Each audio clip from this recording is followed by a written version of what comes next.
يمكن اختفيت فترة، كان عندي شوية مشاكل كده بسيطة، بس الحمد لله طبعًا على كل حال. دايمًا كده في quote ماما بتقولها لي باحبها أوي، بتقول لي: "الصعب هيعدّي، هيعدّي، هيعدّي وأنت مكتئب وقافل على نفسك وما بتشوفش حد، وهيعدّي وأنت بتشتغل وعايش حياتك وبتنزل وبتشوف الناس، هيعدّي على وشك كده، كده، أنت اللي بتختار الطريقة اللي هيعدّي بيها، ما فيش حاجة اسمها إن فترة صعبة تقعد معاك على طول." لازم إن الواحد يبقى قوي شوية، ولازم إن الواحد يستمر، الاستمرارية حلوة.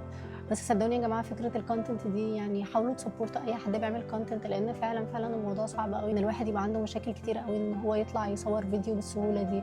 لا هو فعلا الموضوع محتاج بوش نفسي رهيب، وخاصه الناس اللي بتقدم محتوى كوميدي. بقى تخيل انا كده بقى مش طايقه نفسي وخلاص هقوم اقطع شراييني وبعد كده اطلع اعمل لك فيديو كده فن مستني الناس تضحك، يعني كمان عايزه اضحك الناس. ان شاء الله انتظروا الفتره الجايه فيديوهات حلوه، وادعوا لي بقى الدنيا كده تعدي وتظبط ونرجع نعمل فيديوهات احسن من الاول.